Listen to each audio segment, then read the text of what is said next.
विपत्ति में पूरी दुनिया के दरवाजे बंद हो जाते हैं। संकट आए व्यक्ति के जीवन में तो सब ओर से द्वार बंद, 9 दरवाजे बंद, 10वां द्वार तो भगवान का खुला होता है, वो भी पीठ के पीछे। जिधर देखोगे उधर दुनिया के दरवाजे बंद मिलेंगे, लेकिन एक दरवाजा कभी बंद नहीं होता, वो भगवान का द्वार है, वो खुला रहता है। वो कभी अपना दरवाजा आपके लिए बंद नहीं करता और भाग्य उधर से ही जागता है। कमाल की बात यह है कि हम सब और जगह देखते रहते हैं, औरों पर आस करते रहते हैं, लेकिन भगवान को भूल जाते हैं। अपने भगवान का भरोसा जिसको है, राम भरोसो एक, जिसको भगवान का भरोसा है तो उसको क्या मिलता है फिर? साहस, हिम्मत आती है, मैं खुद कर लूंगा, भगवान ताकत दे। और कभी कभी ये होता है कि हम हिम्मत छोड़ बैठते हैं तो 1 किलोमीटर और चले जाएं, मंजिल मिल जाती है, हम पहले छोड़ बैठते हैं। अफ्रीका के एक बड़े धनपति ने हीरो के लालच में एक खेत खरीद लिया जहां माइंस थी, आसपास हीरे निकलते थे। वहां खुदाई करता रहा और हीरे नहीं मिले। सारी संपत्ति बेचकर खरीदा था और दुखद बात देखिए, हिम्मत हार बैठा। उसने जैसे कैसे करके, क्योंकि कर्जे सिर पर हो गए थे, तो बेच दिया सब, पौने पौने दाम में बेच दिया। और ये सत्य घटना है। इस समय मुझे वो नाम ध्यान नहीं आ रहे, जिस आदमी की किस्मत चमकी थी। जिसने खरीदा उसने भी सब कुछ दांव पर लगाकर खरीदा, और जो मशीनें जैसे कैसे वो छोड़ के गया था आदमी, उन्हीं मशीनों को प्रयोग किया। कहते ना 1 किलोमीटर और चलना है, उसने कहा जहां तक भी खुदाई करनी पड़ेगी करूंगा, हिम्मत नहीं छोड़नी। और थोड़ा सा ही खुदाई करते करते उसको हीरे की माइंस, जो माइन थी ना, वो मिल गई, वो खदान, और दुनिया का धनपति में बन गया वो। क्योंकि जब भरोसा देता है ना भगवान, तो हिम्मत जागती है, जूझता है, व्यक्ति संघर्ष करता है। और जब संघर्ष करता है, हारता नहीं, कुछ भी हो, मैंने टूटना नहीं, टूटना नहीं, टूटना नहीं, टूटना नहीं, तो कृपा वहीं से हो जाती है। और जिस पर कृपा नहीं होती उसकी बुद्धि फेर दी जाती है कि इतना तो बर्बाद कर चुके और कितना करोगे, छोड़ो, निकलो बाहर। तो कर्म आपका, कृपा उसकी, मेहनत आपकी, रहमत उसकी, दोनों का मेल हो जाए तो कल्याण हो जाता है। तो विपत्ति में कहते हैं कि कुछ भी हो, भगवान से भरोसा नहीं हटाना, गुरु से भरोसा नहीं हटाना, धर्म कर्म नहीं छोड़ना, थोड़े में से थोड़ा भी सहयोग करते रहना।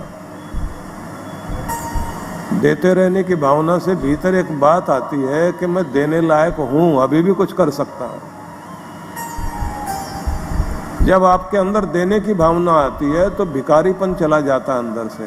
और दुनिया का नियम है, दुनिया भरे को भरती है, खाली से दूर भागती है। कहते हैं ना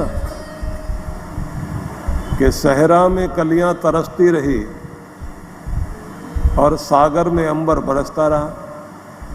बादल वहां बरस रहा है जहां पहले ही समुद्र है, और जहां रेगिस्तान है वो कलियां खिल सकती थी, वहां पानी बरस नहीं रहा। गरीब की कोई सहायता नहीं करता, अमीर को देने के लिए सब तैयार रहते हैं, क्योंकि लगता है वहां से आएगा, लेकिन जो भिखारी भी जाएगा ना कहीं मांगने के लिए, तो अपने कटोरे में पहले से ही कुछ पैसे डाल के चलता है, क्योंकि अगर कटोरा बिल्कुल खाली है तो कुछ मिलने वाला नहीं। थोड़ा डाल के चलो, तो आप भगवान की राह में थोड़ा थोड़ा बोते रहिए, वो आपकी राह में बोता रहेगा।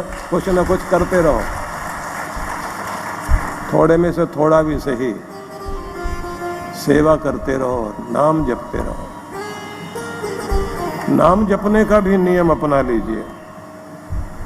नियम है कि सवेरे आसन को संभालना, अपनी एक माला, अपना एक आसन चुन लीजिए। एक गौमुखी रखिए जिसमें आप अपनी माला रखते हैं। एक समय निश्चित कर लीजिए अपना, भगवान से मिलने की मीटिंग का टाइम फिक्स कर लीजिए कि ये टाइम हमारी मीटिंग का है। किससे?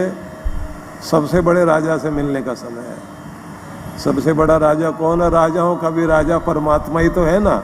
उससे आपकी मीटिंग फिक्स हो जाए, टाइम फिक्स हो जाए, और फिर ये बात ध्यान रखना, उसको इंतज़ार मत कराना। 6 बजे का टाइम है, 7 बजे का टाइम है, तो 3 मिनट पहले ही जाके दरवाजे पर खड़ा होना, वहीं खड़े होकर के मंत्र जाप करना, और जैसे ही आपका टाइम हो जाए, 6 बज गए या 7 बज गए, तो उस समय पूछ लेना, मे आई कम इन सर? आऊं क्या? आऊं क्या प्रभु? आज्ञा दीजिए, क्या अंदर प्रवेश कर सकता हूं? तो फिर अंदर से ही महसूस करो कि वो कहते हैं हाँ ठीक है, आ जाओ मिलने के लिए। और फिर पहले क्या नियम है? किसी से मिलते हैं, प्रणाम करते हैं। प्रणाम भी सिर झुका के करना है, दोनों हाथ हृदय से छूना, सिर झुकाना और प्रणाम करना। घुटनों के बल बैठ के कर सकते हो तो बहुत अच्छा, दंडवत प्रणाम कर सकते हो तो और अच्छा, और अगर ये भी संभव नहीं तो झुककर प्रणाम कर लीजिए और अपने इष्ट देव के सम्मुख बैठिए। लेकिन एक बात और भी है, भगवान के सम्मुख बैठते हैं, पहले गणपति को प्रणाम करना होता है। भक्ति में आगे जाना है और ध्यान टिकाना है तो फिर गुरु को प्रणाम करो। गुरु सम्मुख न भी है, मानसिक रूप से दंडवत प्रणाम करिए। मन मन में मैं अपने सदगुरु को दंडवत प्रणाम कर रहा हूँ, आशीर्वाद ले रहा हूँ, क्योंकि उनके बिना विद्या नहीं आएगी, विवेक नहीं आएगा, भक्ति नहीं जागेगी। ये विवेक, ये समझदारी भी गुरु की कृपा से आती है, और इसी से आपकी भक्ति भी जागेगी, आपका नियम पक्का होगा। जिसका नियम अखंड होता है ना, वो जीतता है। नियम टूटने नहीं देना, हर दिन बैठना और अपने इष्ट देव के सम्मुख बैठ गए, गणपति को प्रणाम कर लिया। आगे जैसे गुरु विधि देते हैं उस विधि के अनुसार फिर आपको ध्यान करना चाहिए। और उसमें महत्वपूर्ण कड़ी आती है, जब आप अपने दुर्भाग्य के चक्र पर पड़े हुए नेगेटिव एनर्जी को हटाकर हर दिन सौभाग्य की ऊर्जा जगाते हैं। जिस दिन मंत्र दीक्षा होगी ना, तो जो लोग पहले से मंत्र दीक्षित हैं वो भी बैठेंगे ना, तो थोड़ा सा और याद करा देंगे कि कैसे भाग्य को जागृत करने के लिए भगवान का ध्यान किया जाता है। क्योंकि ये जाग जाए तो फिर सारी चीज़ अनुकूल होने लग जाती है, अक्ल भी काम करने लग जाती है। और यही गड़बड़ हो जाए, ध्यान रख लेना कि जब व्यक्ति के दुर्भाग्य चलता है जीवन में, तो एक तो उसकी वाणी बिगड़ती है, बोलने में बड़ा गड़बड़ करता है। जो नहीं बोलना चाहिए वो बोलेगा, दुर्भाग्य आएगा, बुद्धि फिर जाएगी। दुर्भाग्य अक्ल पर बैठे तो डिसीजन गलत, जिह्वा पर बैठ गया तो जिह्वा गलत, पाँव पर आकर बैठ गया तो गलत तरफ जाएगा, और हाथों में आकर बैठ गया तो कर्म गलत करेगा, और मन पर बैठ गया तो बुरे विचार, गलत विचारों की तरफ ध्यान जाएगा। और अगर भाग्य पर ही काली छाया आ गई। फिर तो जो समझाने वाले उनकी नहीं समझेगा, फिर गलत लोगों की बात समझेगा। इसलिए ध्यान रख लीजिए, अर्जुन ने अपना दुर्भाग्य देखा था। कितना बड़ा दुर्भाग्य जीवन में, जिस व्यक्ति का सब कुछ छिन गया, वन में घूम रहे हैं भटकते हुए। 1 साल अज्ञातवास का भी, 12 साल तक वन में रहे, और 1 साल तो अज्ञातवास। अज्ञातवास मतलब छिप के रहना। दुर्योधन के सारे जासूस ढूंढ रहे हैं कहां छिपे हुए हैं। पकड़े जाएंगे तो फिर 12 साल के लिए जाएंगे वापिस, और जब आए भी सही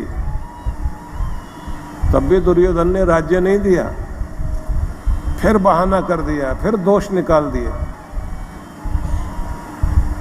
और स्थिति आ गई कि अब लड़ाई करनी पड़ेगी, अपना हक लड़कर लेना पड़ेगा। तब अर्जुन को समझ में क्या आया, इस समय मुझे रास्ता दिखाने वाला चाहिए, सही सलाहकार चाहिए। सलाहकार अपना कभी भी गलत आदमी मत बना लेना। दुर्योधन की यही गलती रही, वो सैन्य बल बढ़ाने में, धन बल बढ़ाने में, जन बल बढ़ाने में लगा रहा, और सलाहकार ढूंढ लिया शकुनी। और अर्जुन ने सलाहकार कौन ढूंढा? कृष्ण भगवान। सलाह देने वाले वो, निर्देशन देने वाले वो, और रथ चलाने वाले वो। अपने रथ को, जीवन के रथ को भी कृष्ण भगवान को सौंप दिया। और कृष्ण कौन? कृष्णम वंदे जगत गुरुम। जगत के गुरु ही कृष्ण है। तो जब अपने गुरु को आपने नैया सौंप दी, सलाह देने वाले भी वही, चलाने वाले भी वही, भीतर से आवाज देने वाले वही, तो जिसको भीतर से आवाज अपने गुरु की सुनाई देती है, वो कभी भी भटक नहीं सकता, गलत रास्ते पर नहीं चल सकता। तो सलाहकार भी गलत नहीं ढूंढ लेना। गलत सलाहकार मिल गए तो सारा गड़बड़ यही हो जाती है। कैकेयी को सलाहकार मंथरा मिली, तो जब घर में विवाद आया तो सुख और शांति सब बर्बाद। विवाद बर्बाद करता है। सलाहकार गलत होगा तो काम गलत हो जाएंगे। इसलिए ये ध्यान रखना कि सलाह भी लो तो सही आदमी से लो। संग का रंग भी पड़ता है।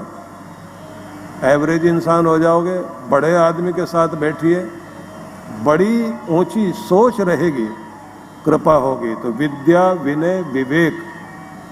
कहते हैं विपत्ति में आपका ज्ञान काम आएगा, विपत्ति में आपकी विनम्रता काम आएगी, विपत्ति में आपकी समझ काम आएगी, विपत्ति में आपका साहस काम आएगा, और विपत्ति में सुकृति पुण्य काम आएगा। आपको बचाने के लिए जो बाल बाल बचा के जाता है ना, जो किया हुआ पुण्य है आपका, वही सामने आ जाता है बचाने के लिए। सारी पीड़ाएं देने के लिए तो पाप ही सामने आता है।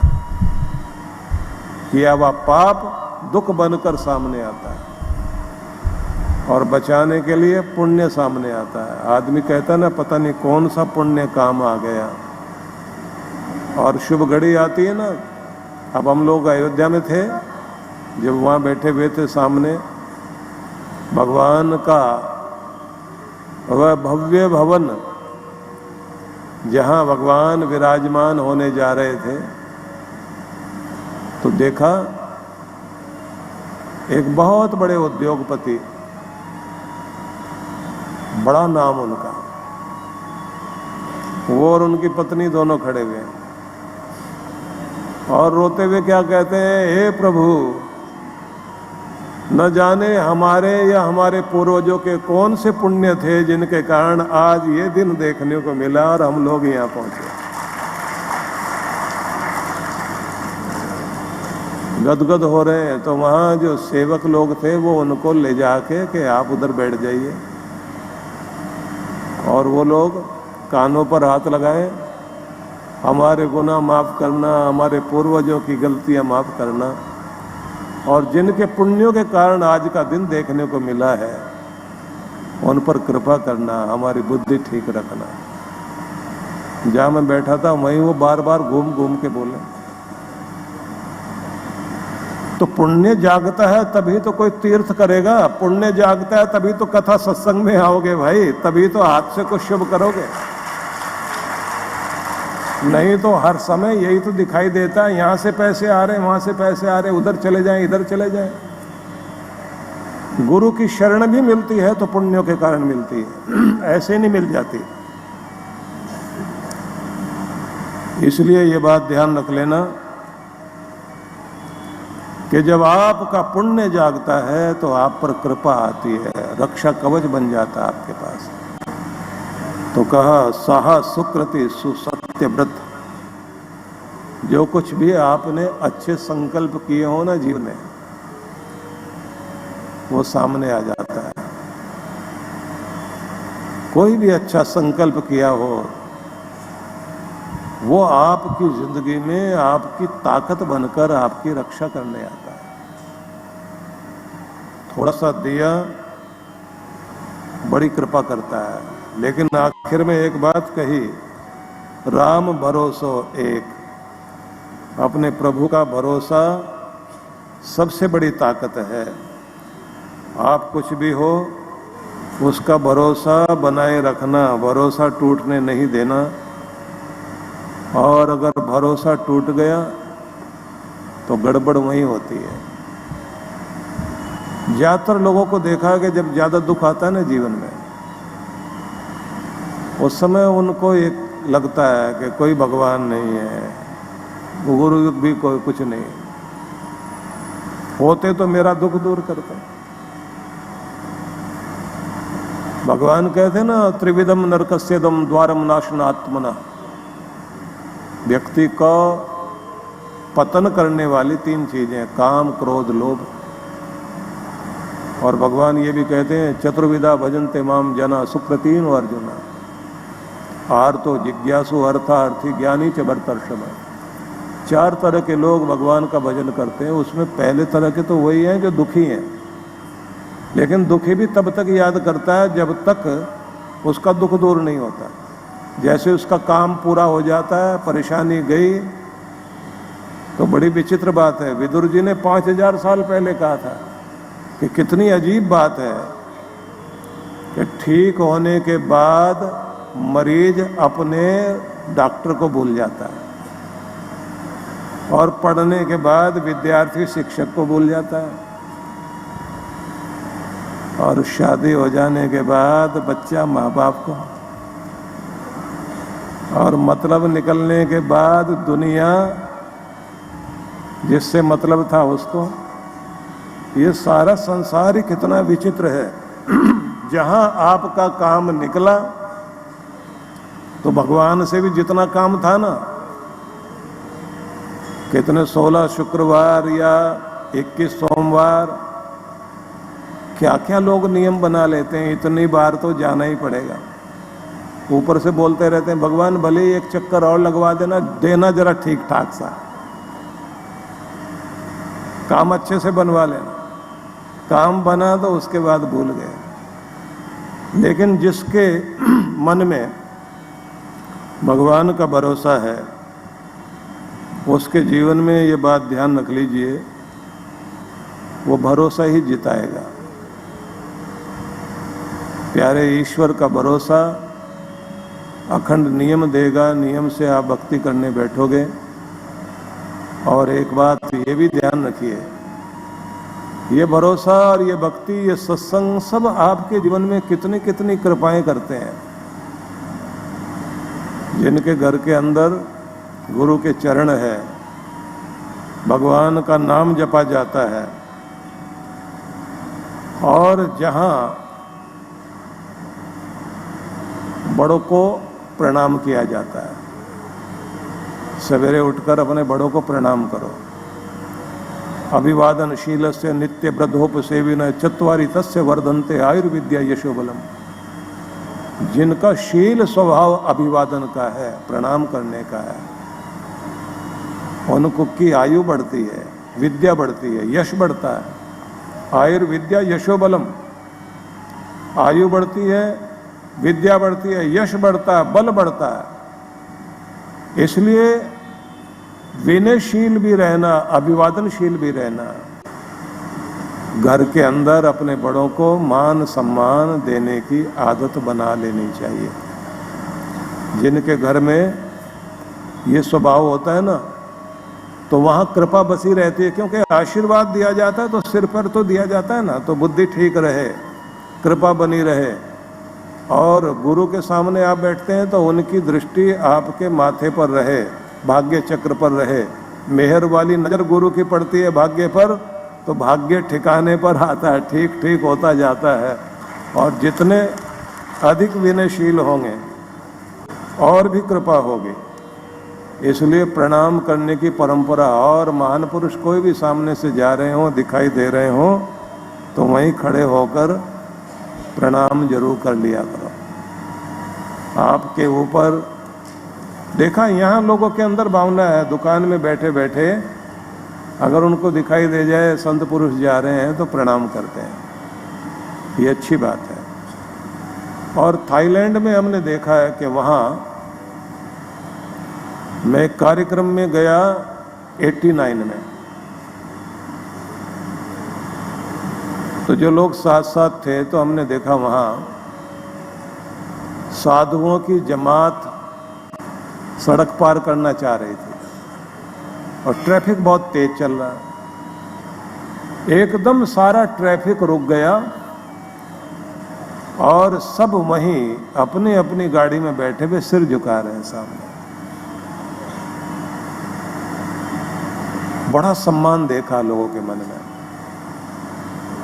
कि गुरुजन जा रहे हैं, महान पुरुष लोग जा रहे हैं, साधु जन जा रहे हैं, हम लोग अपने अपने काम धंधे में लगे हुए हैं तो प्रणाम कर लें। ये प्रणाम करने की परंपरा बहुत अद्भुत है, बड़ी कृपा होती है इससे।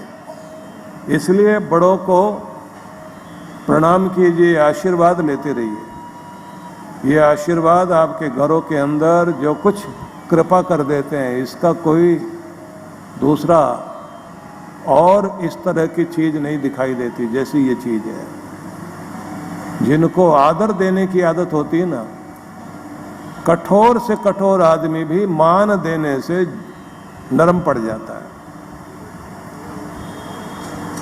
कितनी सारी कथाएं हैं कि जिसको आयु नहीं थी उसको आयु मिल गई, सप्तऋषियों ने आशीर्वाद दे दिया। अनेक तरह के उदाहरण हैं। इसलिए घर के अंदर नियम बना लीजिए कि सवेरे बड़ों को प्रणाम करना, आशीर्वाद लेना, ये परंपरा जारी रहनी चाहिए। और जैसे सवेरे मैंने बताया था ना कि इस बात का बहुत ध्यान रखना है कि प्रभात जितनी शांति से, मधुरता से, शालीनता से भरी होगी, वो प्रभात का समय आपका भाग्य सौभाग्य में बदल रहा होता है। जहाँ घर में बहुत जोर शोर से बोलना शुरू कर देते हैं ना लोग, तो उस घर के अंदर सौभाग्य आ भी रहा हो तो पलट जाएगा वहां से। कहते हैं ना कि सवेरे का जो समय है, उस समय देवता लोग विचरण करने आते हैं, देव शक्तियां ब्रह्मांड में फैली होती हैं। इसलिए क्या लिखा है ग्रंथों में, ब्राह्मे मूर्ते बुद्धेत धर्मार्थ चानु चिंतेत काय कलेशाश्च तन्मूलान वेद तत्वार्थ मेव च, ऐसा लिखा है। जिसका मतलब होता है ब्राह्मे मूर्ते बुद्धेत, ब्रह्म वेला में जाग जाओ। क्यों? क्योंकि इस समय, इस अमृत वेला में देव शक्तियां विचरण कर रही हैं पूरे ब्रह्मांड में। जिसको सेहत चाहिए सेहत देंगे, जिसको धन चाहिए उसको आइडिया मिलेगा, जिसको घर में शांति चाहिए उसको ट्रिक मिलेगी कि ये तरीका अपनाओ, और जिसको ज्ञान चाहिए उसको एकाग्रता की शक्ति मिलेगी। धर्मार्थ चानु चिंतित, सवेरे उठते धर्म अर्थ का चिंतन करिए।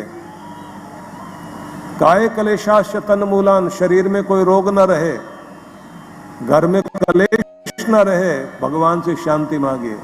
वेद तत्वार्थ में, और वेद आदि शास्त्र जो पवित्र ग्रंथ हैं उनका अध्ययन मनन सवेरे थोड़ी देर जरूर करिए।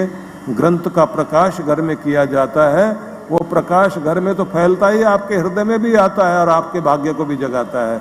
इसलिए सवेरे सवेरे ग्रंथ को खोलकर थोड़ी देर पढ़ो, कोई वाक लो, गीता जहाँ से खुल जाए, रामायण जहाँ से खुल जाए, जिस पर नजर पड़ जाए समझ लेना आज का संदेश यही है। आज भगवान हमारे लिए ये कह रहे हैं, अपने पास रखिए कुछ भी। और टेलीविजन भी तभी खोलिए जब आपकी पूजा वूजा हो जाए या फिर गुरु जी का उपदेश आ रहा हो। बाकी तो जो समाचार सुनते हैं ना, वो तो बाद में सुनना, क्योंकि उसमें शुभ समाचार तो होता ही नहीं।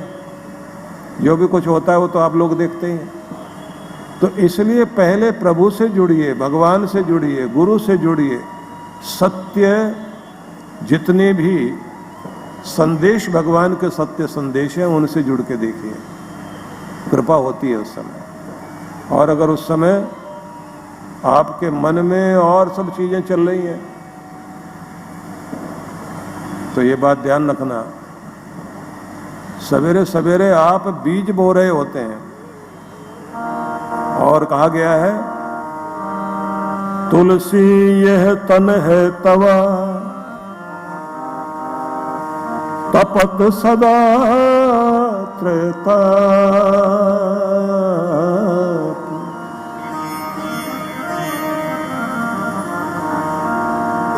तन तवा है, तुलसी यह तन है तवा, तपत सदा त्रैताप। शांति होए जब शांति पद, पावे राम प्रताप। कि तवा जैसे होता है ना, सवेरे भी तपेगा, दोपहर में भी तपेगा, शाम को भी तपाया जाएगा। तो तुम्हारा तन है, तवा है, इसको तपाया जा रहा है। त्रय ताप, तीन तरह के ताप तुम्हारे तन के तवे को तपा रहे हैं। तीन ताप कौन से? कभी शरीर का रोग, दैहिक दैविक भौतिक तापा, देह का रोग, मन का रोग, या फिर समाज परिवार जो भी आपके संपर्क में आते हैं उनके कारण कोई ना कोई गर्मी, कोई ना कोई दुख आएगा जरूर। और बीतेगी किस पर? तन पर, मन पर, हृदय पर। तपे रहोगे हर समय। किसी ने पूछ लिया ना, वो मक्का के दाने भूने जा रहे थे, पॉपकॉर्न, तो बड़बड़ की आवाज भी आए और वो उछले जोर जोर से। तो किसी ने पूछ लिया जाकर, इतने जोर से क्यों उछलते हो? वो मक्का का दाना जो था ना, जो उछल रहा था भूने जाने पर, उस पॉपकॉर्न ने कहा कि जितने गर्म तवे पर मैं बैठा हूं तू भी बैठ के देख, मेरे से भी ज्यादा उछलेगा। तो लोग चिल्ला रहे हैं ना, क्योंकि सब गर्म तवे पर बैठे हुए हैं। और गर्म तवा कभी तो किस्मत के कारण कोई ना कोई ऐसी चीजें जीवन में आ जाती हैं, सोचा भी नहीं था, अच्छे भले चल रहे थे, अचानक कोई समस्या आ जाएगी, दुख आ जाएगा, कोई ना कोई रोग आ जाएगा, किसी और के कारण कलेश आ जाएगा। तो ये तन है तवा, तपत सदा त्रय ताप।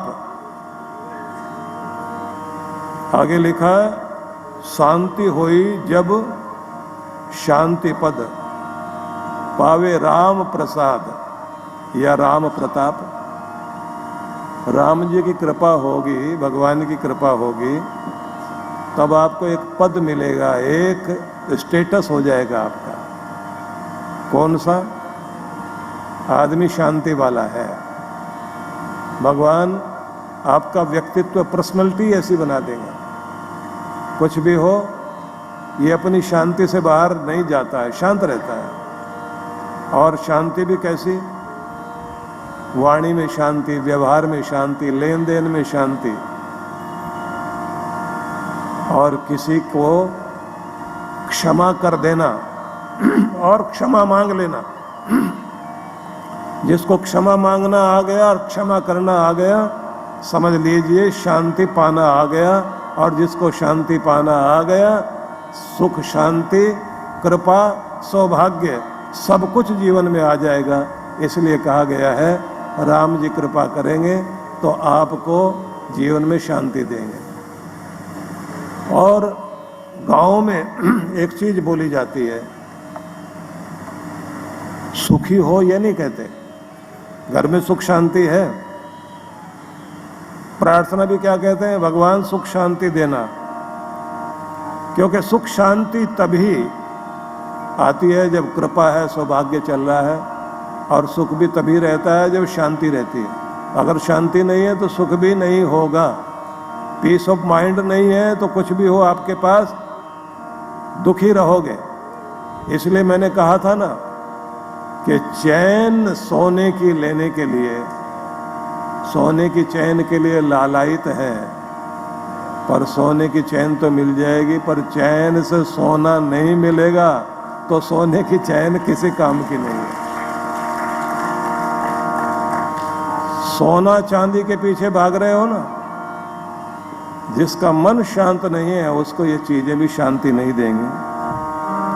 तुलसी यह तन खेत है, मन वच कर्म किसान, पाप पुण्य दो बीज है,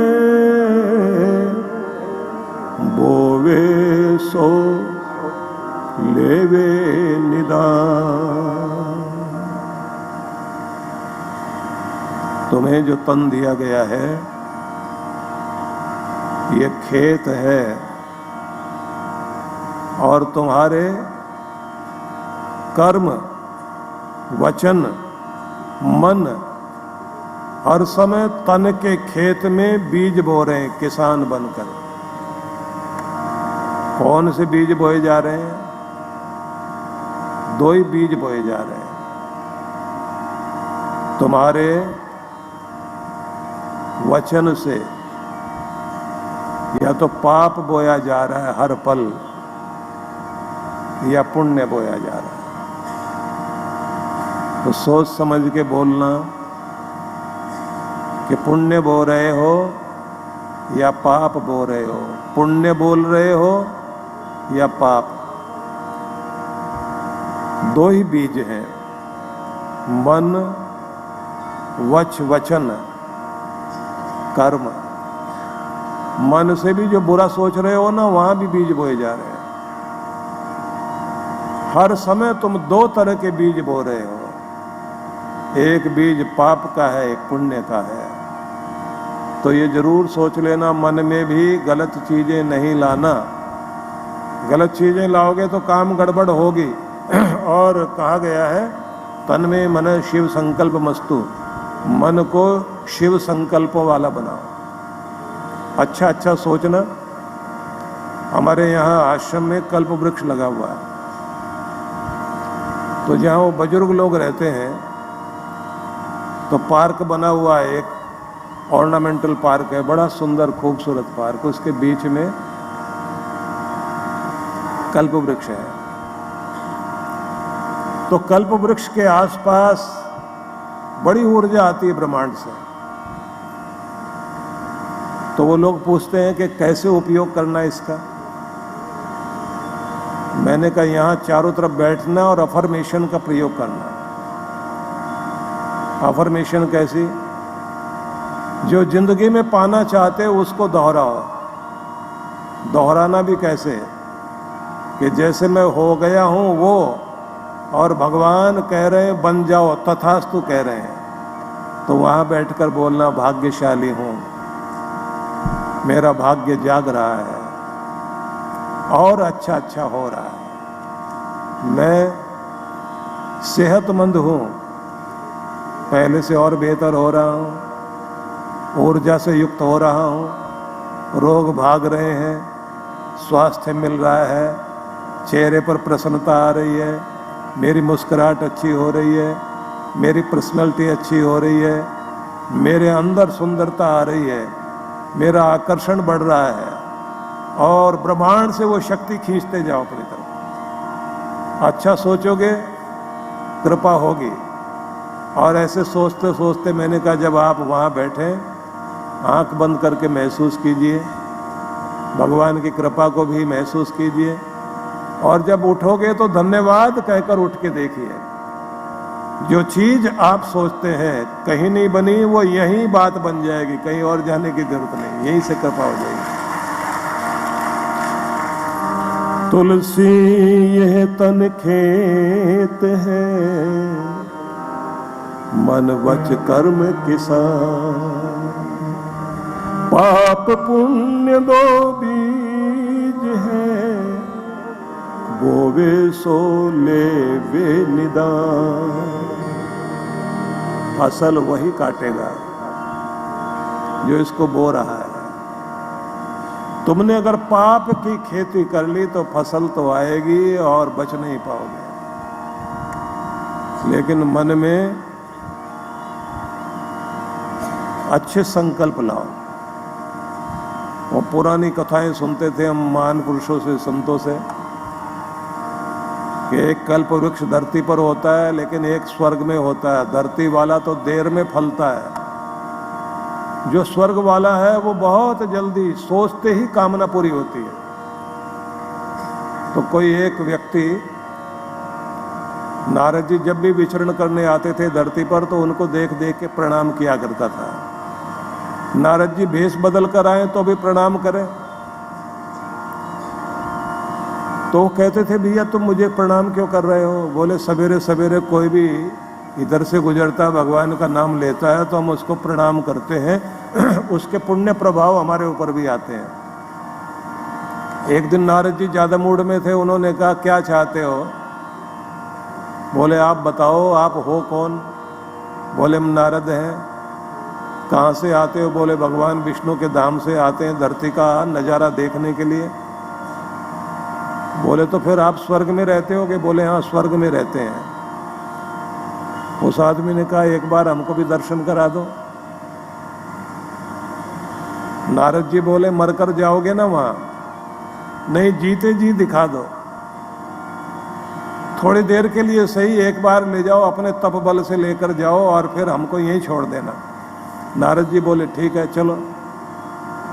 नारद जी लेकर उसको जा रहे थे। स्वर्ग में शुरुआत में नंदन वन, सुंदर उद्यान, बड़े सुंदर फूल खिले हुए, और एक जगह तो इतने सुंदर सुंदर फूल, तरह तरह के पंछियों की आवाज आ रही है, बहुत मधुर सुगंध।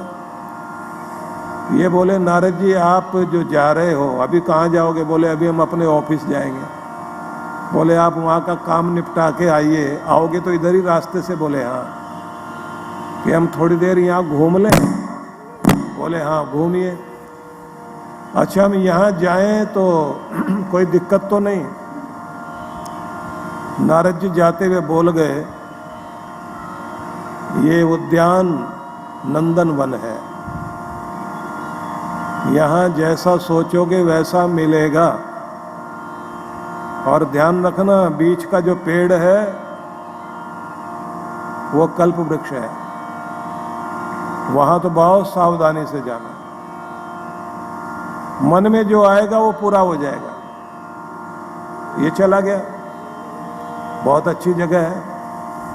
घूमता रहा और घूमते घूमते बोला थक गए हैं, अगर यहाँ चारपाई मिल जाए तो बड़ा आनंद होगा। इतनी देर में बिस्तर लग गया, देखा आसपास कोई नहीं, बैठ के देखते हैं, बैठ गया तो इसको बहुत आनंद हुआ। बोला लेट के देखते हैं, लेटा और अच्छा लगा। इसने कहा और तो सब ठीक है, मांगा था बिस्तर मिल गया, अच्छा पलंग है, और अगर यहाँ कोई पाँव दबाने वाला या दबाने वाली आ जाए, आप जिस चीज पर ज्यादा जोर देते हैं ना आप, वही चीज पूरी हो जाती है। तो ली पर ज्यादा जोर दिया इसने। इतनी देर में कोई महिला आ गई, उसने पाँव दबाने शुरू किए, इसको बड़ा अच्छा लगा। बोले बहुत अच्छा दबा रही है, खूब आनंद आए। और बोला इतना आनंद यहाँ मिल रहा है, लेकिन एक बात है, अगर मेरी पत्नी यहाँ आ गई झाड़ू से मारेगी। और इतनी देर में आ गई, वो भी झाड़ू लेकर आई। और इसने जैसे कहा था ना झाड़ू से मारेगी, तो उसने जो झाड़ू से पीटना शुरू किया, पूरे नंदन वन में झाड़ू से पीटता घूम रहा है। आ गए नारद जी, वो क्या हुआ, क्यों हाय हाय चिल्ला रहे हो? बोले अच्छे स्वर्ग में लेके आए, यहाँ भी पिटवा दिया आपने, तो यहाँ तो बचा लेते कम से कम। नारद जी ने बोला तुमने यहाँ क्या बैठ के सोचा? बोले पहले तो ऐसे ठीक ठीक सोचा था, बाद में ऐसा सोच लिया। बोले जैसे सोचोगे वैसा मिलेगा, क्योंकि मन में जो कुछ सोच रहे हो भगवान दे रहा है। इसलिए अगर आप अपनी जिंदगी को अच्छा बनाना चाहते हो, पॉजिटिव थिंकिंग अपनाना शुरू कर दीजिए, ऊपर वाला आशीर्वाद देगा आपको। नहीं तो गड़बड़ होने वाली है। तो मन से भी आप बीज बो रहे हैं, वाणी से भी बीज बो रहे हैं, कर्म से तो बो ही रहे हैं। और बाबा तुलसी कहते हैं कि ये ध्यान रखना, फसल तुम्हें ही भोगनी पड़ेगी। पुण्य किया है तो सुख तुम्हारी जिंदगी में किसी न किसी रूप में आएगा जरूर, और अगर पाप किया है तो दुख किसी न किसी रूप में आएगा जरूर, उससे बचा नहीं जा सकता। इसलिए बड़ा सुंदर, तुलसी जग में आए के कर लीजे दो काम, देने को टुकड़ो भलो, लेवे को हरि नाम, लेवे को हरि नाम। दो काम कर लेना जरूर, अपने भगवान का नाम जिह्वा पर बसाना, और देने के लिए कुछ नहीं तो कम से कम अन्नदान कर लिया करो, देना सीख जाइए। क्योंकि भगवान आपको देगा वापस, लेकिन देगा तभी जब आप दोगे। हवन में आहुति दोगे तो आपको बदले में कृपा मिलती है। बीज दोगे धरती को, फसल के रूप में वो बीज वापस आते हैं। अग्नि में मिर्चें डाल के देखिए, कितना जल्दी उसका प्रभाव वापस आ जाता है। कई गुना बढ़ा करके आग देगी। पानी में कोई गलत चीज मिला दी तो वातावरण गड़बड़ हो जाएगा, बीमारियां फैल जाएंगी चारों तरफ, वायरस फैल रहे हैं ना जगह जगह। इसी कारण ये देव है। आकाश में अगर कुछ गलत चीजें आप शब्द निकालोगे, आपके चारों तरफ घूम करके वही बुरे शब्द इको इफेक्ट बनकर आएंगे। जो बो रहे हैं वो वापस आ रहा है। तो अगर भगवान से भी कुछ लेना चाहते हो, उसकी राह में बोना शुरू कर दीजिए, और नहीं तो कम से कम 2% अपनी जिंदगी में नियम बना लो कि भगवान के लिए जरूर देना शुरू करेंगे, धर्म के कार्यों में देना शुरू करेंगे। इसी का नाम है धर्मादा सेवा। और जो धर्मादा सेवा करता है उस पर तो कृपा ही कृपा होती है।